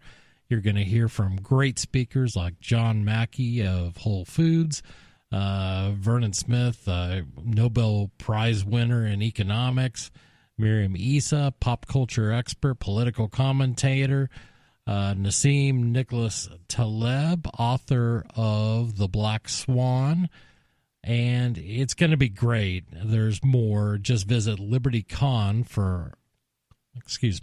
visit libertycon.com for more details on additional speakers and events, and use code FTL for a $10 discount on your registration. Student travel scholarships are still available, and discount rooms are available for everyone at the Marriott Marquis in Washington, D.C. So check it out. It's going to be a great conference. Save on registration at libertycon.com. Use coupon code FTL for a $10 discount. I think I stumbled through that sufficiently. I think we're just going to move on. In studio, it's Chris. And Ian. And nobody. And a lot of eyes have been on Virginia. I was going to say North Virginia. See, this is really where I think either it's the hour or it's my Lyme disease. I've felt it lately. It's the lime and the coconut. It is, man, and it's. I'm thinking I may have to go on to my antibiotics regimen again to see if that knocks it out, because this is pretty much how it started last time. We've been talking about Virginia, and I know they've been covering it here on Free Talk Live. And they covered it last night to some extent. I'm not sure how deep. Yeah, but you have a story from... There's been news, I guess, today. Yes. So I don't think they covered this last night. Breaking as of 3 hours ago, according to the BBC, FBI has arrested suspected neo-Nazis ahead of a Virginia gun rally that was, I guess, slated for Monday. One was a Canadian Army reservist who was fired in August over his ties to hate groups and has been suspected missing since, according to Canadian police. Virginia Governor Ralph Northam has declared a state of emergency in the city of Richmond ahead of the rally. He said law enforcement believes there was a threat of violence. Governor Northam announced a ban on guns in the state's capital area from Friday until Tuesday, citing threats of violence made ahead of the rally. The order also covers other weapons such as knives and sticks. Yes. So... I'm just imagining, how are they going to enforce that? They're putting a ban on guns. They're going to enforce knives. it with guns. Well, no, I assume a ban applies to all people in Virginia. And you mean they're not going to deny the police the ability at the same time? Well, that would... going to let the cops carry whatever weapons they need to, including battering rams, armored personnel carriers, machine guns, death rays, whatever they got. this demonstration, what they're doing is what Virginia wants to do. They want to move. You mean the state people? The state of Virginia, the people who call themselves the state, they want to deny the right for anyone to possess arms that they feel are just, they don't have a right to possess. Well, it's also worth pointing out here, the so-called state of emergency is what justifies this, right? Because you're supposed to have a right to bear arms. You're supposed to have, and I'm pretty sure if we pulled up the Virginia Constitution, I'm going to bet that there's a right to bear arms portion of the Virginia Constitution. There certainly is at the national level. We have one here in New Hampshire as well. And you're supposed to have that right. If you have a right, it means you're not supposed to ask permission. Because if you ask permission for something, you've converted what you thought was a right into a privilege. A privilege is something that you have to ask permission for from someone who is higher up than you that can grant you this privilege. They can bestow upon you the ability to have a gun. And if they can just take it away by an executive order, if this man with his pen, his fancy pen or his fancy hat or whatever, can simply say, well, now it's a state of emergency. It's an emergency, and so we're just going to go ahead and wipe out this whole right to bear arms within the capital region. Outside of that, it's fine. You can still have your guns for now. Of course, they're working on anti-gun legislation in Virginia, which is why they're having this protest in Virginia in the Capitol in the first place, is the Democrats have won the elections there, apparently, and they're moving forward with their agenda. Yeah, and it's all about the ability to fight back against the government. And that's what they don't seem to understand is the people say, oh, well, we can't have weapons of war in civilian hands. Well, I'm sorry, but if we're making war against the government, then exactly what we need to do that is weapons of war. Correct. Virginia's Constitution, the Constitution of Virginia, Article 1, Bill of Rights, Section 13, militia, standing armies, military subordinate to civil power. This is sort of their editorial. It reads that a well-regulated militia composed of the body of the people trained to arms is the proper and natural safe defense of a free state.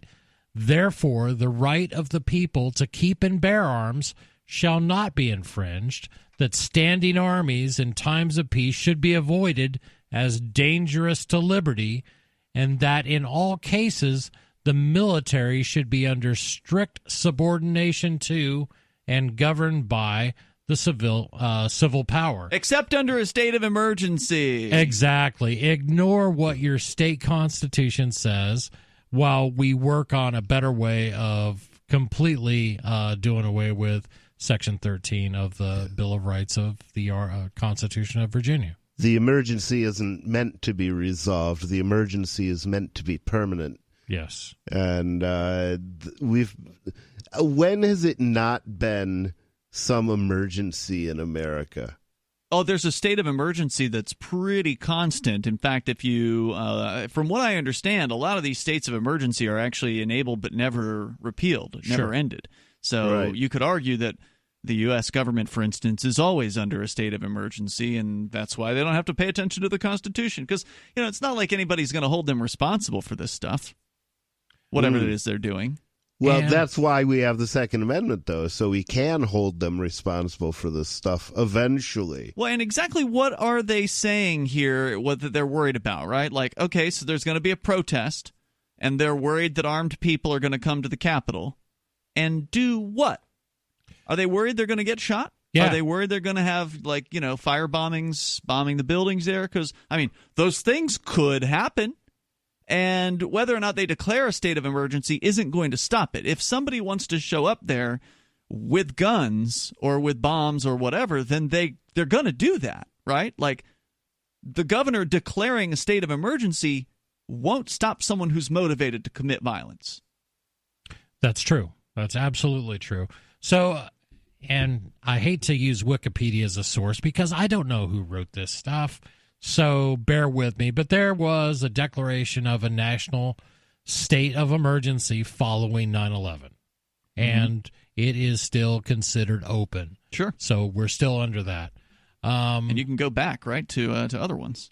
Well, yeah. Jimmy Carter in 1979, November 14th, he declared a state of emergency against the country of Iran and enacted some sanctions back then. That one is still open. That one's still valid. So we are still. Was it an emergency when we overthrew their government in 1953? That's a good question, and we're going to talk about that. 855-450-FREE. Does government in general overuse the idea that we'll fall for it's a state of emergency? So do what we say.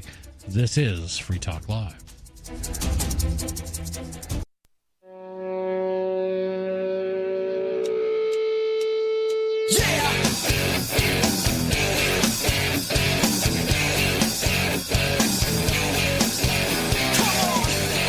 This is Free Talk Live, 855-450-FREE. That's our toll-free number, 855-450-3733.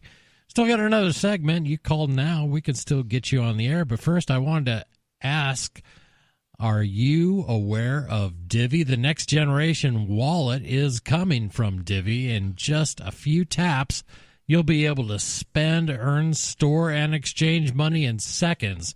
Divvy says you'll be able to send money around the globe in only a swipe and instantly exchange between Divvy, Bitcoin, and fiat right in the mobile app and withdraw directly to your bank account.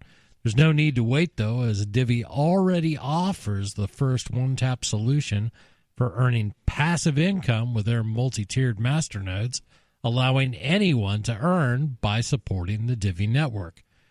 When the new Divvy wallet launches, because of Divvy's relationship with Western Union, Divvy will be in 200 countries, including the United States. You can learn more at divvyproject.org. That's divvyproject.org. And we have been discussing what's going on in Virginia. It's been a, I don't like to use the word powder keg lightly, but a lot of gun rights activists are threatening Boogaloo. People are going to Virginia, and people want the least serious sounding word for anything. Yeah, it is. And but sometimes you got to go to the big igloo. Some group just came out and said, we just want to warn people that evidently Boogaloo is a word used, and they made it sound like it was exclusively a word created by white supremacists to indicate, what things that they are planning. Okay, isn't it supremacist? I don't know. That's a good question. Are they two different words? Yeah. Or is one not a word at all? I think supremacist is is not a word. I think white that's supremacist. That's a good question. I think it's supremacist. Supremacist is not a word if it's spelled SUPREMIST. Dictionary.com. Yep. Supremacist. But yeah, it's really interesting because certainly they're going to use the word, but it's a perfectly cromulent word. I use the word, and it describes a particular thing, and it describes that particular thing regardless of the political leanings of the person who uses it. And the Boogaloo is it's what we used to call TEOTWAWKI, the end of the world as we know it. And is that true? I mean, I thought the Boogaloo, from my understanding, is basically the idea of fighting with violence against the government. That it's finally time, right? But the end of the world, as we know, is more like a survivalist kind of thing where the S hits the fan and there's all kinds of things going on. But it's the same sort of idea, and the idea of it's. I mean, the bottom line is sooner or later the government is going to come with violence against us, and so they're always coming with violence against us. Well, right. Exactly. So it's the Boogaloo is so to some extent the onset of self-defense. Yes. Well, yeah, the Boogaloo seems to be the moment at which the self-defense that you describe here is writ beyond the individual, meaning that you can see on occasion, you got the guy with the tank that drove through his town or whatever. In Colorado. What was that called? Not Tank Man, but Tank Man was in China. Killdozer. Killdozer, that guy. And then there was another guy that went in and shot up a city council. There was a guy in New Hampshire. You could say they went Boogaloo. But but it's not really the Boogaloo unless other people follow suit, I don't think. Well, that is the hope of Boogalooists all over the country. I mean, they're hoping that basically what they're hoping is that people have finally had enough. People will actually do something about a government that's gone completely out of control, gone way beyond what we ever looked at government to be or do. And it seems like, left and right, even if they disagree on what things the government is doing that are bad, they both seem pretty upset about what the government is doing. So what makes sense to me is, since the liberals hate the conservatives and the conservatives hate the liberals, maybe they should just get a divorce. Break up the federal government, let each state govern itself however it governs itself. And if you don't like the way your state behaves, move 3 states west or 3 states east. If you're a libertarian, move to New Hampshire. Or try to change it. Yeah, I think it's great. And the best thing to do is to vote with your feet. Move somewhere else. The problem I think a lot of people are feeling is that there aren't many places left you can move to that are serious about protecting your rights and your freedom. Yeah, and that's why it's a problem to have a federal government forcing all 50 jurisdictions in the United States to be the same, And if you read the Bill of Rights, you read the writings of the Founding Fathers, this wasn't what they described at all. This isn't anything remotely like that. Yeah, each state was supposed to be unique. Its own country in a lot of ways, and that was the way that they wanted to accommodate multiple nations within one country. Now, everybody knows that the First Amendment, Congress shall pass no law abridging the freedom of speech, and so on and so on. There's a First Amendment. But states, and this was recognized when the Bill of Rights was passed, was, if a state wants to abridge free speech or establish a state religion, well, they're welcome to, because that's not how it was phrased in the Constitution. That was purposely it was all done. Congress shall pass no law. That's correct, and it's a federal law. So, and then you have the Supreme Court saying, well, every state must follow exactly this. See, that wasn't so much a change made by the Supreme Court, though. That was made by the 14th Amendment, which it came about strangely in that basically the state governments were suppressing. That's a good point. The rights of blacks after the Civil War, and so they amended the U.S. Constitution to say you can't do that. Right. But as soon as they took upon themselves the authority to say you can't do that, they also made themselves the arbiters of what civil rights were for everybody in every jurisdiction. And that's not how the framers saw it. They knew words meant something, and when they said to Congress in the Constitution, the Bill of Rights, First Amendment, Congress shall pass no law abridging the freedom of speech, etc., they said that. But in the Second Amendment, they say the right of the people to keep and bear arms shall not be infringed. Now, they didn't say Congress, they didn't say anything, they just said they recognized that people have this right. They recognized it, and they didn't. They said government can't do anything about that because we don't have any right to do that. We state government can't do anything against this. That's the point. People look at it like government granted us rights, or the Second Amendment granted something. They didn't. That was never done. It's not a grant of rights. It's basically, it's supposed to be a guarantee by the government that this line they will never cross. And they did. Obviously, they cross it and cross it and cross it. And sooner or later, somebody has to get a face full of hot lead behind that, or Boogaloo. Having it is pointless. It is. And this is why I don't think it's why people are... Government in Virginia just believes that they can squash everything. They can take away people's rights. It's no big deal. Make sure that anybody who shows up at the State House for this, this organized protest, nobody's allowed to have guns. Yeah. Let me point out, there are 200 civilians for every cop and military and soldier in the United States. So we can defeat them if we want to. Remind yourself, we outnumber them. But that's all the time we have for you tonight. But there'll be more tomorrow night, 7 p.m. to 10 p.m. Eastern, here on Free Talk Live.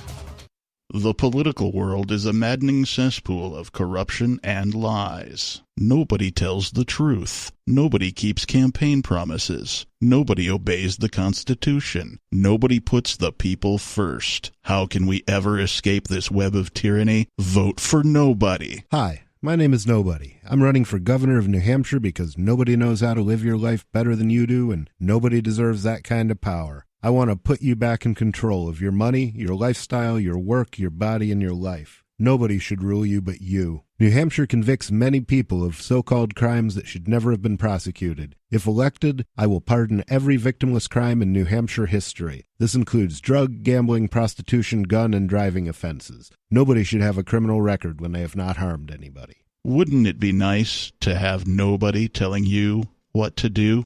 Learn more at electnobody.com. electnobody.com.